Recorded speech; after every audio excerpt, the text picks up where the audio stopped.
share-based payment, we continue with part 3 of the topic. Okay, this is for FAR 570 subject.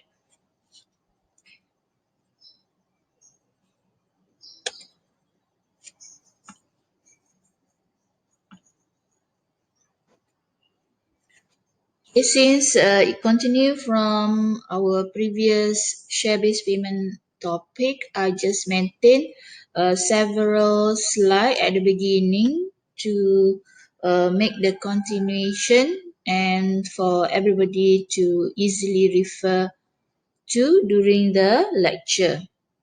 Okay, so again we have equity settle, cash settle transaction, and choice of equity settle and cash settle.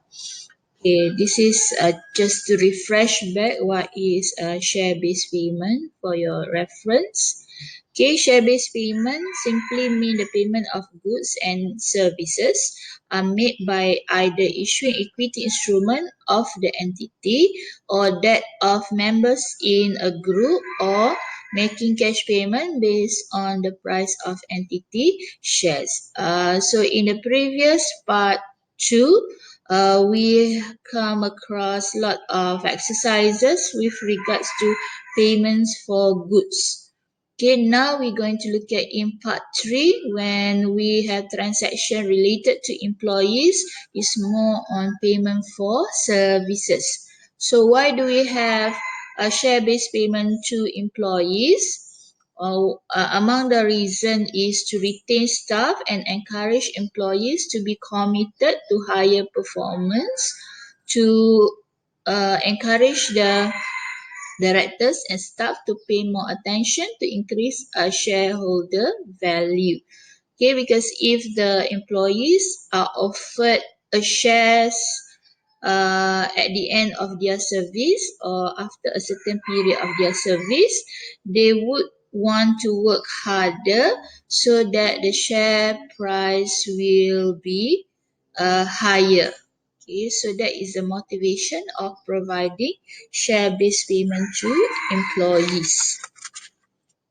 Okay, so we already looked into third parties for goods and services in part 2. Now we are in part 3 of the topic. We're going to look at into providing share-based payment to employees.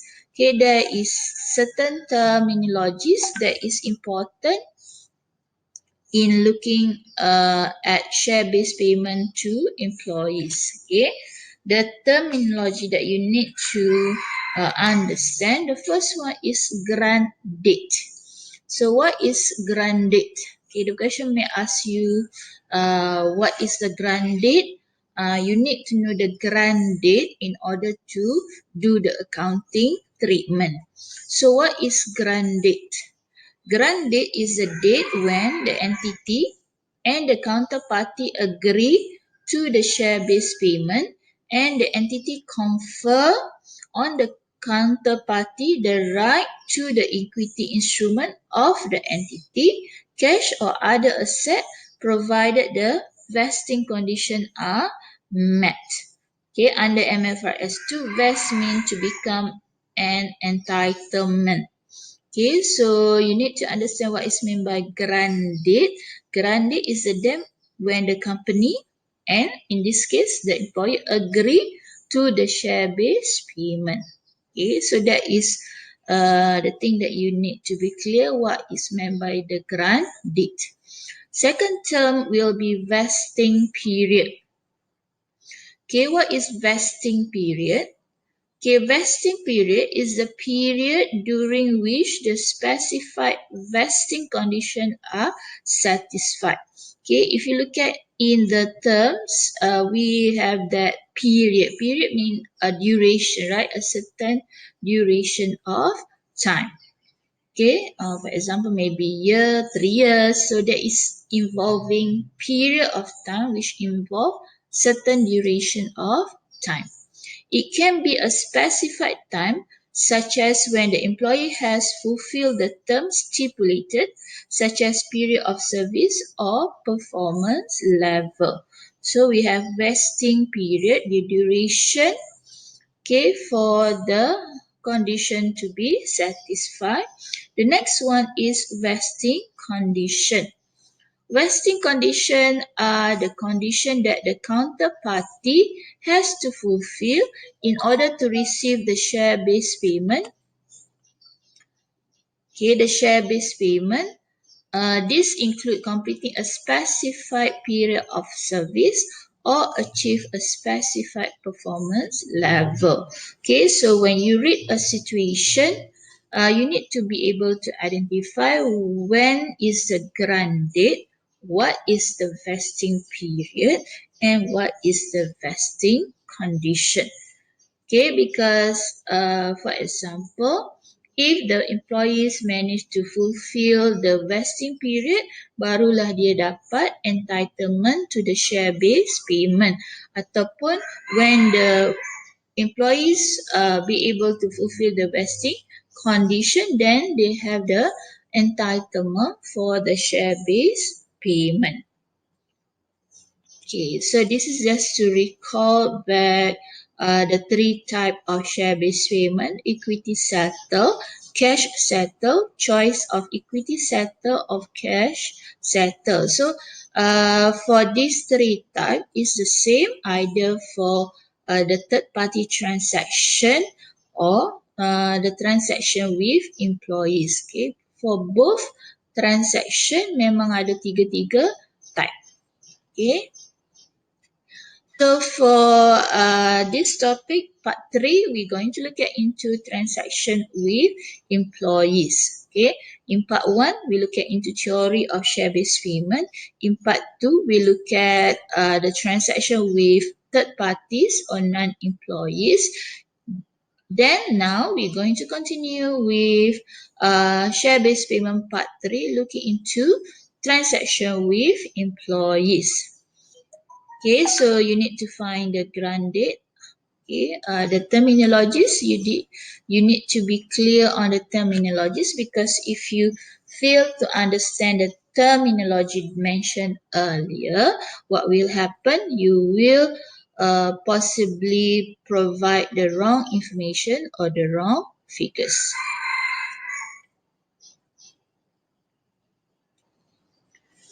Okay, this is the summary of recognition and measurement for equity settle and cash settle. You might want to come here again as you go along the lecture. Okay, so we're going to look at this is a further detail of the vesting condition. The treatment of vesting condition varies depending on whether or not any of the condition relates to the market price of the entity's equity instrument. If the performance condition is a market condition, no revision is made to the estimate during the vesting period or amount vested, as it will be included in determining the fair value of the option at grant date. Market condition means that the exercise price, vesting or exercisability of the equity instrument depend on the market price of the equities and of the entity's equity instrument. Okay, because remember, what you will be giving to your employees is your entity's shares, and shares have a share price that will be increase or decrease. Okay, depend on the market condition. So that what is meant by, is it related to a market condition or not? Okay, you will come across this when we go on to look at more example. Okay, a summary of vesting condition. Vesting condition can be either service condition or performance condition. Service condition, for example, okay, vesting condition ni maknanya syarat-syarat untuk membolehkan the employees to be entitled to the share-based payment. Service condition, example, the employees layak untuk dapat share-based payment katakanlah kalau dia serve 3 years. So maksudnya that is what is meant by vesting condition. Okay, so maknanya kalau if you are working in a company, you kerja sampai 3 tahun, barulah you layak to get the share-based payment offered. Ataupun you will have a vesting condition under performance condition. Okay, performance condition meaning that it's not related to period, it's related to the performance. For example, if you achieve a 10% rise in turnover, so if you achieve uh, target tertentu, you will be given a share-based payment.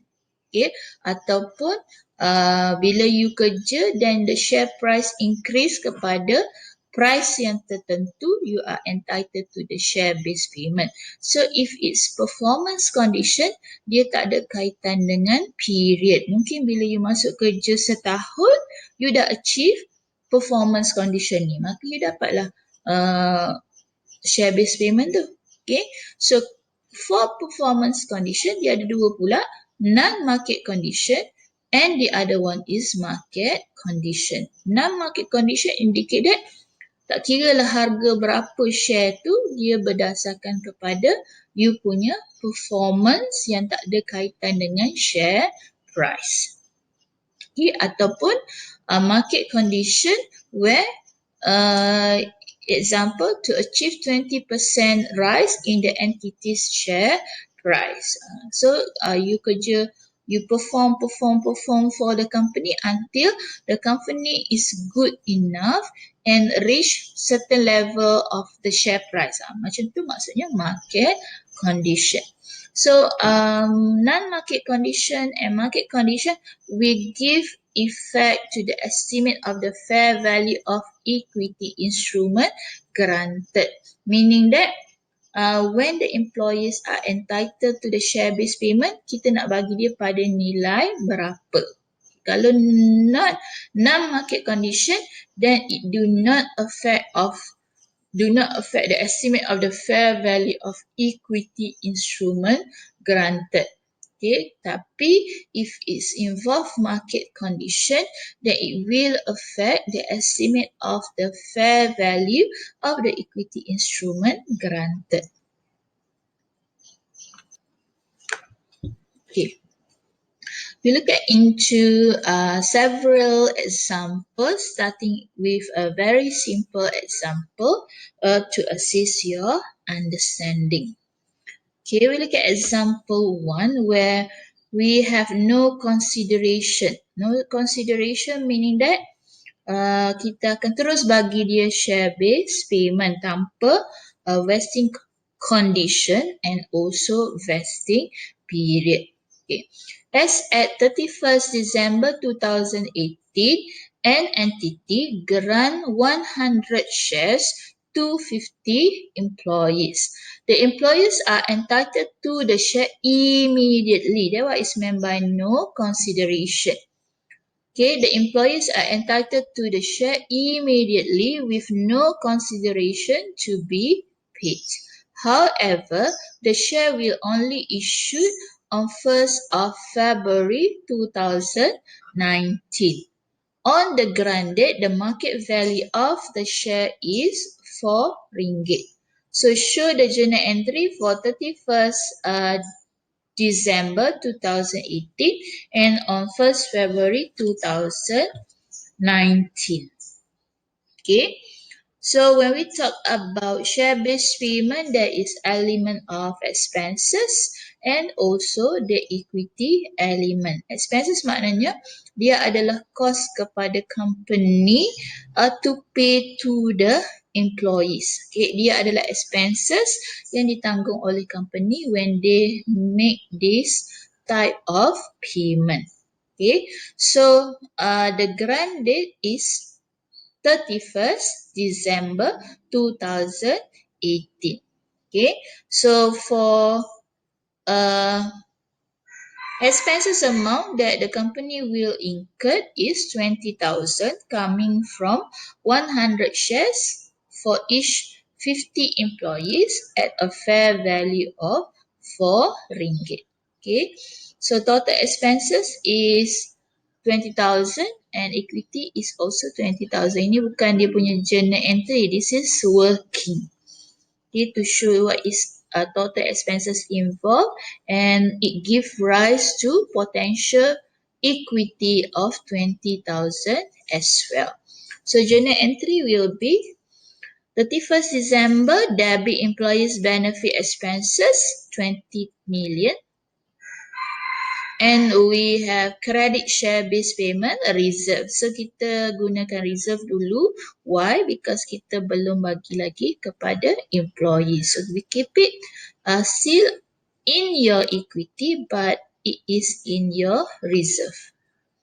Okay, and then when the payment is made or the share is given to employees, barulah you credit your share capital and debit your equity reserve tadi.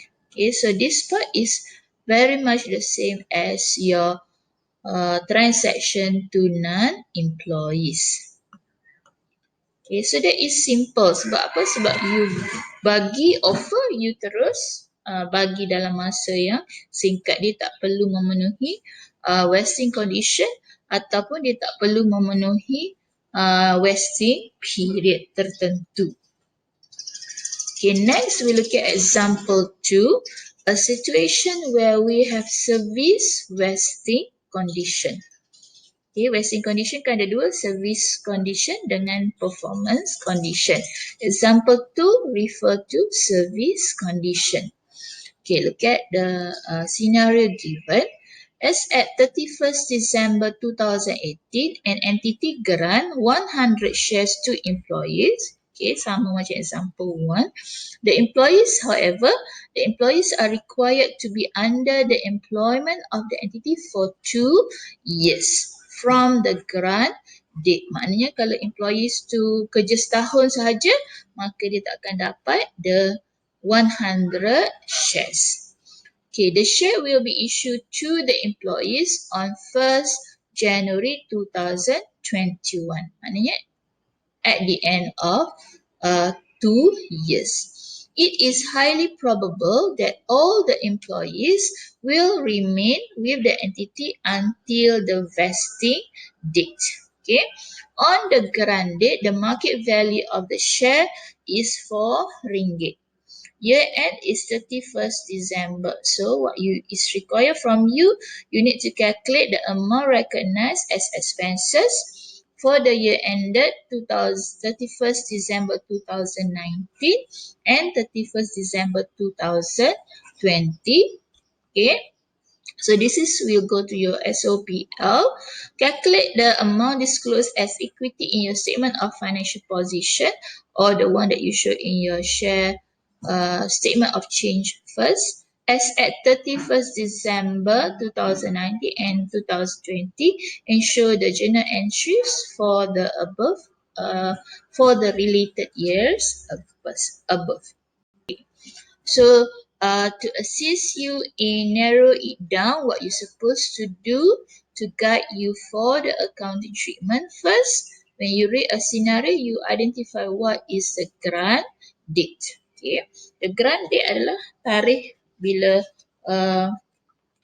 share-based payment itu ditawarkan. So the grant date in this question is 31st December 2018.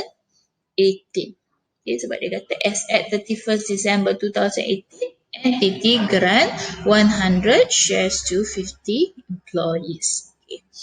Then vesting condition, we have ada vesting condition dia, maknanya ada syarat. So what is the vesting condition? Is it performance or is it service condition? In this scenario, we have a service condition. What is the service condition? The employees must be employed for 2 years. So the vesting period is 2 years. Okay, so for the year ended 31st December 2018, kalau you tengok 31st December 2018, compare or relate it to the grant date, you realize it end of year 1. Okay, so working, what is the amount of expenses that you're going to charge for year 1? It will be 100 shares. Okay, 100 share refer to the share offered by the company to their employees, multiply with 50 employees. Okay, for 50 employees, okay, why do we take 50? Sometimes it's not always 50. You need to look at the formula. Employees ni depend on actual employees minus estimated employees would leave the company. Okay, so dia ada juga dalam soalan ni dia kata semua 50 employee akan kekal untuk tempoh 2 tahun. Jadi actual employees tolak kosong lah. Okay, end of year 1, it is stated that 50 employees will remain. Okay. So we have 100 shares times 50 employees time. Ingat 50 employees ni bukan untuk soalan ni saja kita ambil direct 50. Sebabnya dia tak berhenti. Semua kekal 50 untuk akhir tahun yang pertama. Okay, multiply with 4 ringgit. What is 4 ringgit? The fair value of the equity instrument granted on the grant date. Sebab apa? Sebab ni adalah service condition which is not related to market condition. So kita ambil fair value of the equity instrument on the grant date. Sebab tu kita penting you kena tahu what or when is the grant date. And then multiply with half. What is half refer to? 1/2. It refer to a portion of years. Because we are looking for expenses for year 1. Okay. So kalau you punya vesting period 2, year 1 adalah separuh lah. Okay, so it will be year 1 of 2 years vesting period. So kita dapat 1/2 to find your yearly expenses. Dia kena cari 1/2 lah sebab total 2 tahun. Yearly expenses jadi 1 tahun je lah. Okay, but for equity amount yang ini adalah berdasarkan kepada accumulated equity. So kalau accumulated equity maknanya year 1 baru setahun lah. Okay. Okay, you look at the comparison when you look at year 2. Okay. So when you find the amount, then the journal entry here is actually the same. The one that make it different is the amount. So at the end of year 1, debit employees benefit expenses 10,000. Credit share-based payment reserve also the same amount 10,000. Okay. Look at what happened in year 2. At the end of year 2, 31st December 2020, okay, working, the amount of expenses, if you look at, is still the same because it's yearly expenses. How do you get 10,000? 100 shares sama, ini yang ditawarkan to their employees. Okay, number of employees masih kekal 50. Sebab apa? Sebab tiada orang yang berhenti kerja atau keluar daripada syarikat.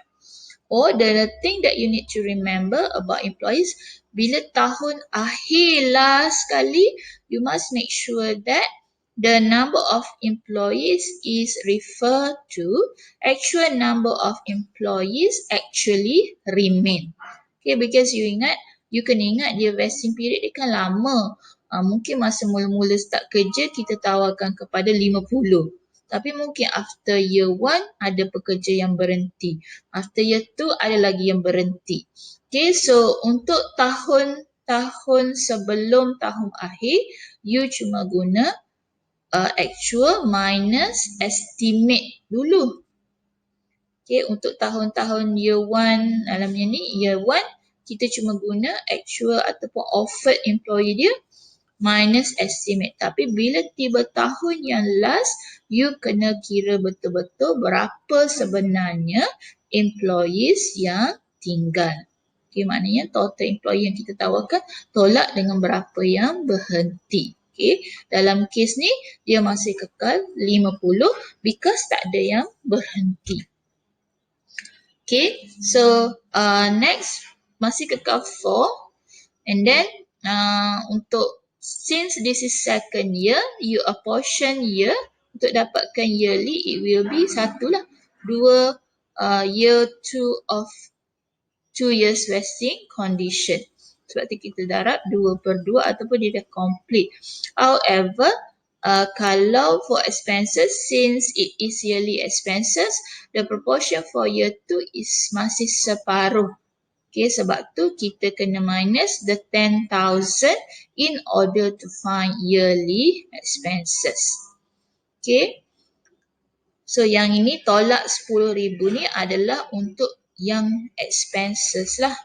Okay, tapi kalau untuk equity betul lah kalau kita ambil 100 shares multiply with 50 employees darab 4 darab 2/2 you akan dapat 20,000 total, yang mana 20,000 total boleh dapat daripada pengiraan yang saya sebut tadi ataupun sebab konsep kita equity adalah accumulated equity, maknanya year 1 tadi kita kira expenses dia 10,000, year 2 kita kredit lagi share based payment reserve 10,000, jadi at the end of year 2 equity kita jadi 20 lah kan. Okay, so sebab tu equity kita akan bertambah bergantung kepada berapa expenses yang kita debitkan dan kreditkan to share payment reserve. Sebab tu kalau kita tengok in the journal entry for year 2, ini year 2, debit to employees benefit expenses kekal 10,000, tapi untuk share based payment reserve pun kekal juga 10,000. Okay, tapi kalau kita tengok, kalau kita buat T account, reserve kita at the end of year 2 dia dah accumulate to 20,000. Then when you actually make the payment to the employees, when you debit the share based payment reserve, you will debit at 20,000 and credit share capital 20,000 also, sebab kita akan tutup reserve account kita. Dalam reserve account kita ada 20,000. Okay, next we continue further with example 3. So in example 3 dia akan upgrade lagi dengan tambah another situation. Okay, in example 3 the situation that we upgrade is where we have movement ataupun estimation of the number of employees. So kalau kita tengok soalan tu kita guna soalan yang sama, cumanya this time the 50 employees, we estimate that 10% of the employees will leave before the vesting date. So kita tengok apakah perbezaan yang berlaku bila kita ada estimated number of employees that will leave the company. Okay, so perbezaannya adalah di sinilah. Okay, kalau kita tengok 100 shares masih sama. Dalam soalan ni kita ada estimated 10 years and then estimated 10% of employees will leave before the vesting date. There is one new condition, and then the next condition that upgrade in example 3 is we have the employees are required to be under employment for 3 years. Kalau example 1 and 2 tadi 2 years sahaja, yang ni kita upgrade jadi soalan tu tukar kepada 3 years. Okay, so granted 31st December 2008, vesting condition, service condition masih, tapi dia employ for 3 years. Kita tengok apa bezanya bila kita employ for 3 years. Okay, vesting period jadi 3 years. Okay, look at year 1. Okay, when you calculate the amount of expenses year 1, 100 share masih sama. 50 employees this time, kita tolak 10% estimate. Sebab tu 50 employees darab dengan 90% berdasarkan formula actual employees offer 50 tolak the estimated amount of employees that we leave, maknanya tolak 10% lah, sebab tu kita darab dengan 90%. Multiply with RM4 since no market condition, kita ambil fair value on the grant date, that is RM4. Multiply with 1/3. So what is 1/3? Is the year 1 for a vesting period of 3. Okay, year 1 for a vesting period of 3. So kita agihkan perbelanjaan tu, instead of letak total 3 tahun, kita pecahkan kepada setahun, setiap tahun. So setiap tahun 1/3 lah for expenses. So for year 1, expenses dengan equity amount sama. And then in year 2, okay, 100 shares multiply with 50 employees tolak dengan 10%, that is sama je lah pengiraan dia, darab dengan 90%, darab 4, darab dengan 2/3, 2/3 untuk equity, kan, kalau kita darab 2/3 saja kita akan dapat 12, tolak 6,000, tolak last year expenses, so expenses kekal pada nilai 6,000. Okay, and in the final year kita akan dapat full lah, 3/3. Kalau you tengok equity dia accumulate, 6,000 in year 1, 12,000 in year 2. Macam mana kita dapat 12,000? Last year 1 6,000 campur dengan year 2 another 6,000, so accumulate jadi 12,000. And then in the final year, tadi dah ada 12,000 tambah lagi 6,000, you get the 18,000. Okay, so nampak tak perbezaan bila mana atas keperluan apa kita kena tolak. Keperluannya adalah bila kita nak dapat expenses, kita kena tolak lah, sebab expenses kan yearly. Okay, untuk kalau kita nak kira equity total, kita terus darab dengan 2/3, tak payahlah tolak ni, sebab dia accumulate kan 2/3. Tapi kalau untuk kira expenses ni, you kena tolak yang dah, expenses yang dah kita charge in the previous years. Okay, so journal entry is actually the debit and credit is maintained the same. Okay, selagi you tak bayar, you charge to your expenses every year, and then when you actually make the payment or when the offer being exercised, you tutup account reserve you, debit share based payment reserve, and the share capital is actually given to the employees. Wujudnya share capital amount. Okay, so we take a break, okay, to check whether you understand what we have discussed earlier. Okay, from example 1, 2, and 3. Okay, you should go to the tutorial question provided. Do question number 1, Militan Berhad, and also question number 2, Maitan Electrical Berhad. Okay, after you confident that you managed to exercise your understanding, you rasa you faham, you boleh jawab question number 2 and question number 1 and question number 2 here, then you can proceed with the next slide. Okay, now we move on to several more example 4 and also example 5. Okay, so as I mentioned to you earlier, as we move on to look at further example, dia punya condition or scenario given is upgrade to include more complicated situation. So make sure you understand Example 1 ni you belajar apa? Example 2 apa yang you perlu faham?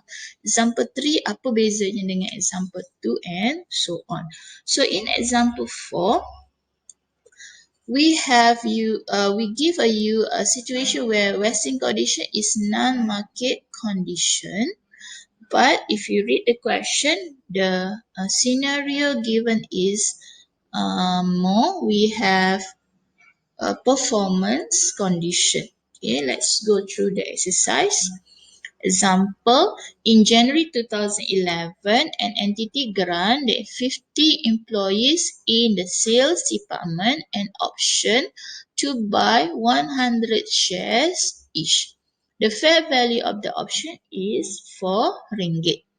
If sales for the year increase by 15%, the option granted will increase by 10%.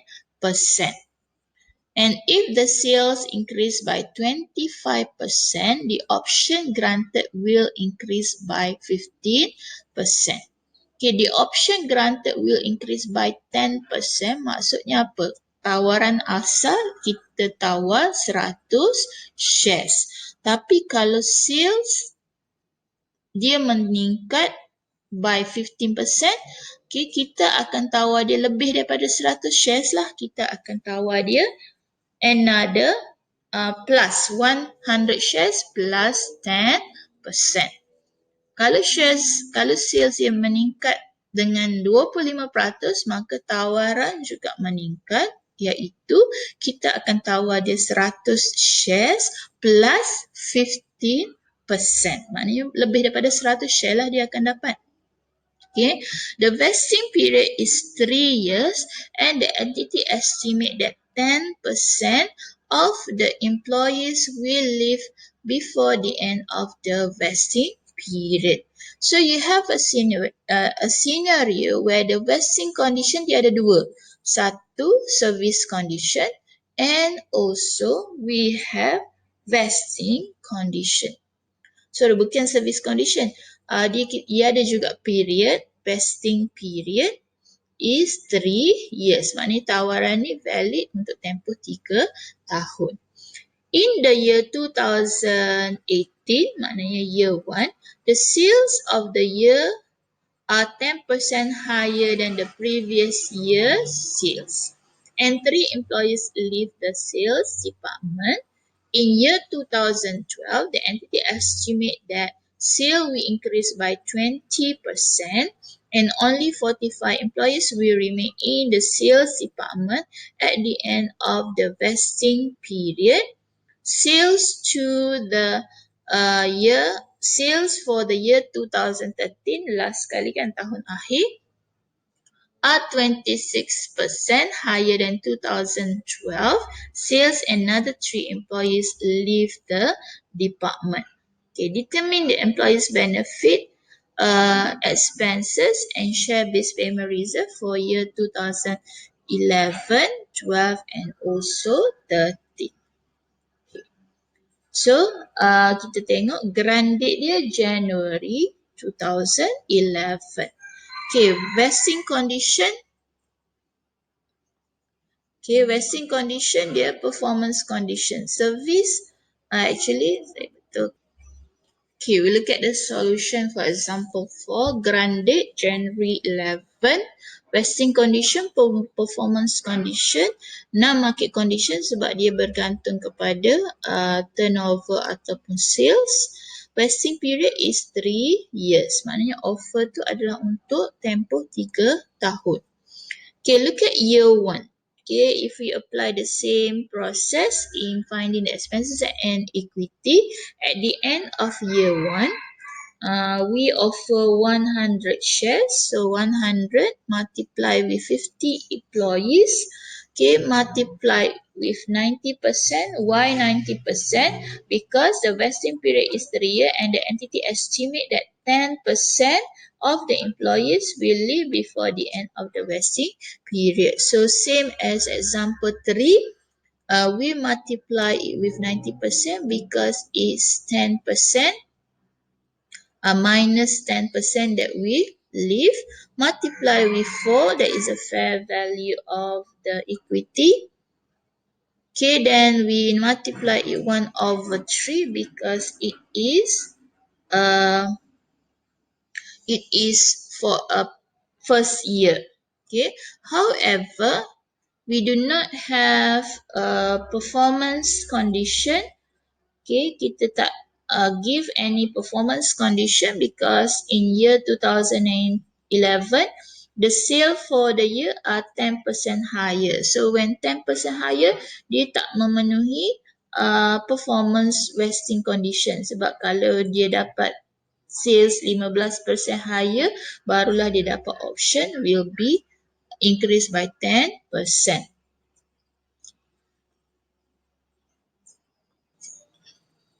But look at in year 2, okay, we have 100%, we have 100 shares times 110%. Okay, why do we multiply with 110%? Because for year 2012, okay, the sale has increased by 20%. So when the sale has increased by 20%, that means that it made the performance condition of sales increase by 15%. Okay, maknanya sales dia telah melebihi 15%. Maka bila sales melebihi 15%, maka dia layak untuk dapat option grant increase by 10%. Sebab itulah kita darab dengan 110% sebab dia memenuhi performance condition. Okay, then multiply with 45 employees. Why we have 45 employees? Because it stated that only 45 employees will remain in the sales department. Okay, only 45 employees will remain in the sales department. So the actual employees is tidak lagi 50 tapi hanya 45. Darab dengan 4 fair value. Okay, masih darab dengan 2/3 because this is year 2 of 3 years vesting period. Minus 6,000. Where do we get 6,000? 6,000 is last year's expenses charge. Okay, so we have a condition of expenses based on this calculation. Total expenses for the year is 7,200 and equity is coming from last year 6,000 tambah dengan this year 7,200 dapatlah 13,200. In the final year, year 3, okay, we have a situation where the sales for year 2013 are 26% higher than 2012. So kalau kita tengok 26% tu melepasi performance condition of sales increase by 25%. Okay, because of meet the performance condition, therefore the option granted will increase by 15%. That's why kita darab 100 shares darab dengan 115%. Okay. And then multiply with 44 employees. Why 44 employees? Okay, it stated that another 3 employees will leave.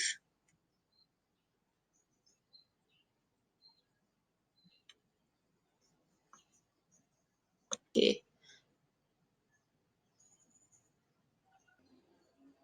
Okay, to avoid confusion, I explain a bit detail on how do you calculate employees, number of employees here. Macam mana kita dapat 50, 45 dan 44. Okay, mungkin tadi kalau you confused, saya fokus kepada how do you get the number of employees. Okay, offered to 50 employees. Okay, year 1, 2011, we use estimates. Okay, so 50 employees minus, it is estimate that 10% of the employees will leave before the end of vesting period. So kita estimate at the end of year 11, we have 50 10% leave, jadi dia akan jadi 45 employees. So sama je lah, sama ada you tolak 10% atau 50 employees multiply with 90 percent. So dia sama je. Actually yang year 11 dengan year 12 ni sama je figure dia. Okay, you akan dapat kat sini 45, di tahun kedua pun memang 45 juga. Okay, tapi takut you nampak confused, saya explain in further detail here. Okay. Year 2 sama juga konsep dia, kita guna estimate. Okay, kita offer pada 50,